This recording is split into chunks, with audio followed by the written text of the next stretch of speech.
வணக்கம். வாங்க இன்னைக்கு காளான் பிரியாணி எப்படி செய்யலாம்னு பார்க்கலாம் வாங்க. முதல்ல அடி கனமான அகலமான பாத்திரம் ஒன்று வச்சுக்கோங்க. இது வந்து 2 அழகு செய்கிற அளவுக்கு நான் இப்போ வச்சுருக்கேன். இப்போ தேவையான அளவு எண்ணெய் ஊற்றிக்கலாம்.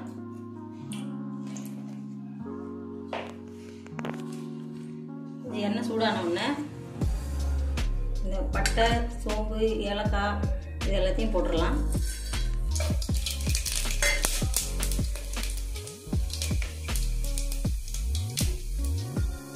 நாலு பச்சை மிளகாய் கீரி போட வேண்டாம், அப்படியே போட்டுக்கலாம். கொஞ்சமாக புதினா போட்டுக்கலாம். வெங்காயம் சேர்த்துக்கலாம். நான் வந்து 3 வெங்காயம் கட் பண்ணி வச்சுருக்கேன். 3 வெங்காயம் 2 தக்காளி போதும்.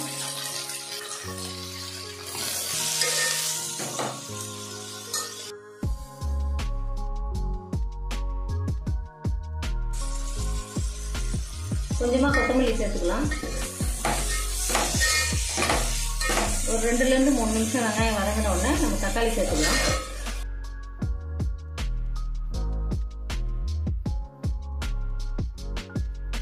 இஞ்சி பூண்டு பேஸ்ட் சேர்த்துக்கலாம்.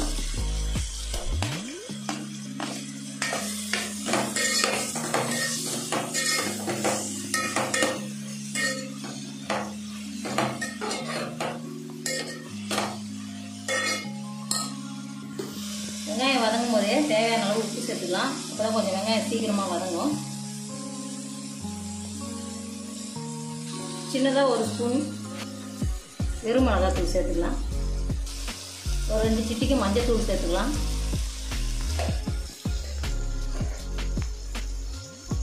இதெல்லாம் கலந்து ஒரு 2 நிமிஷம் வதக்கிக்கலாம்.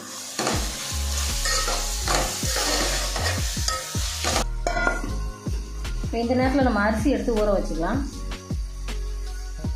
பாருங்கள், இந்த ஆழகால 2 அழகு எடுத்துக்கலாம். இது 3 பேர் தாராளமாக சாப்பிடலாம். இது வந்து ஒரு 10 நிமிஷம் ஊறினா போதும்.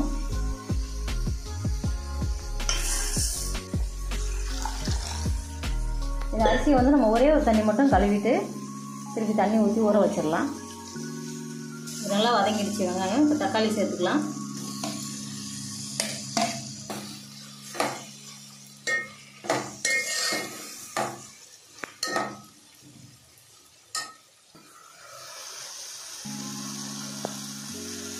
இந்த நேரத்தில் இந்த காளான் சேர்த்து நல்லா வதக்கிக்கலாம்.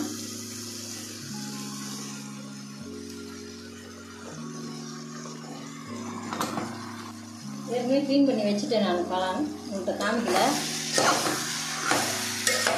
வீடியோ எடுக்காமல் வச்சுட்டோம். காளான் வந்து நீங்கள் உப்பு தண்ணியில் போட்டு நல்லா 2 தடவை அலசிட்டு இந்த மாதிரி கட் பண்ணி வச்சுக்கோங்க.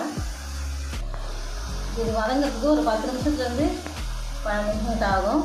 இதில் வந்து இதுலேயே தண்ணி விடும் கொஞ்சம். அதனால் நம்ம தண்ணி பார்த்துட்டு தான் விடணும்.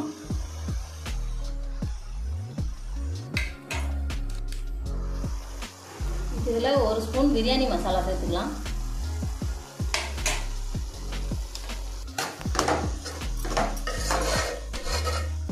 பாருங்கள், அதுலேயே தண்ணி விடுது பாருங்கள்.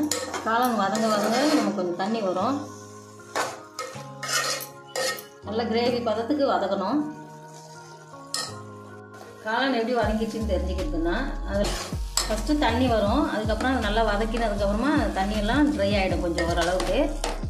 இந்த மாதிரி பதத்துக்கு வந்ததுக்கப்புறமா இப்போ நம்ம தண்ணி ஊற்றிடலாம். இதுக்கு வந்து 1க்கு 1.5 நான் தண்ணி அளந்து வச்சுருக்கேன். பாசுமதி அரிசி தான் ஊற வச்சுருக்கேன். இப்போ தண்ணி ஊற்றிக்கலாம். நான் ஏற்கனவே அளந்து எடுத்து வச்சுருக்கனால நான் அதை ஊற்றிடுறேன். தண்ணி ஊற்றிடுறேன்.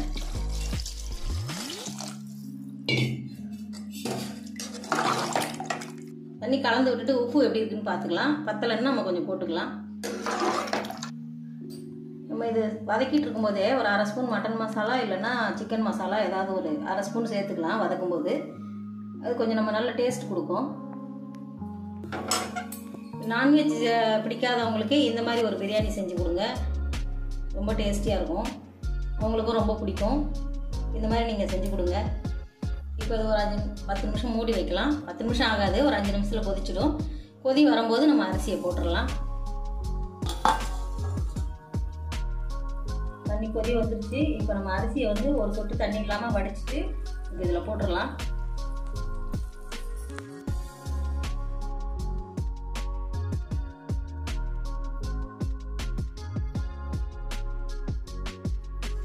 இந்த அரிசியை போட்டுடலாம்.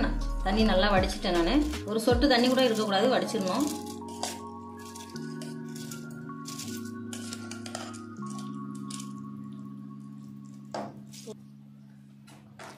இந்த மாதிரி நல்லா கிளறி கொடுத்துட்டு மூடியை போட்டு மூடிடுங்க. ஒரு கொதி வர வரைக்கும் நம்ம அடுப்பு வேகமாக வச்சா போதும். அதுக்கப்புறமா நம்ம மீடியமில் வச்சிடணும். ஒரே ஒரு கொதி தான் வரணும், அதுக்கு மேலே வரக்கூடாது. ஏன்னா அரிசி உடஞ்சி போயிடும், அப்புறம் சாதம் குழஞ்ச மாதிரி ஆகிடும், நல்லா இருக்காது. ஒரே ஒரு கொதி வந்த உடனே மீடியமில் வச்சுருங்க.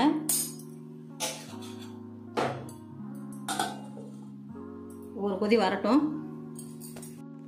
கொதி வந்துடுச்சு, இப்போ பார்க்கலாம். பாருங்க, இப்போ இந்த மாதிரி கொதி வந்தோடனே ஒரு தடவை நம்ம நல்லா கிளறி விட்டுட்டு மெதுவாக கிளறுங்க. உடஞ்சிரும் அரிசி, ரொம்ப அழுத்தமாக கிளறக்கூடாது. அவ்வளோதான். இப்போ அடுப்பு குறைச்சி வச்சிடலாம். குறைச்சி வச்சுட்டு ஒரு 5 நிமிஷம் மூடி வச்சுட்டு அதுக்கப்புறம் சுத்தமாகவே சிம்மில் போட்டுடணும். இப்போ மூடி வைக்கலாம்.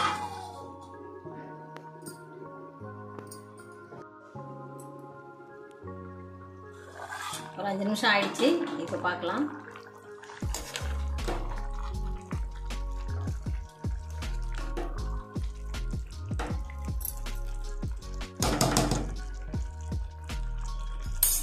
இப்போ நம்ம இதை மூடி வச்சுட்டு அடுப்பு சுத்தமாக சிம்மில் வச்சுடுங்க. இதை மூடி வச்சிடலாம். ஒரு கிண்ணத்தில் ஒரு அரை பாத்திரத்துக்கு மேலே தண்ணி எடுத்து மேலே வச்சு விட்டுடலாம்.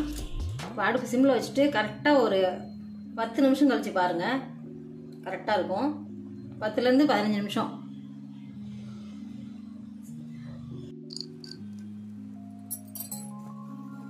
இதுக்கு வந்து தயிர் பச்சடி ரெடி பண்ணிக்கலாம்.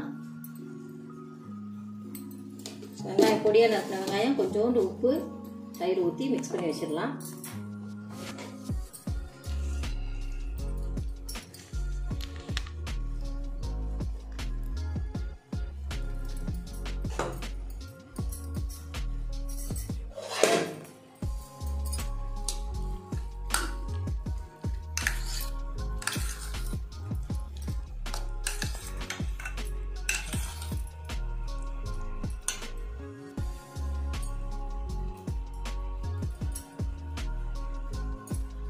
இப்போ 10லேருந்து 12 நிமிஷம் மேலே ஆயிடுச்சு.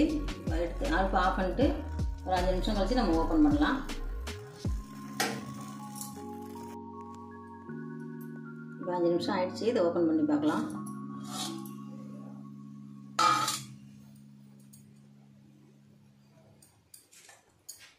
இது மேலே கொத்தமல்லி கொஞ்சம் தூவிக்கலாம். கொத்தமல்லியும் சும்மா ஒரு 2 புதினாவும் போட்டிருக்கேன்.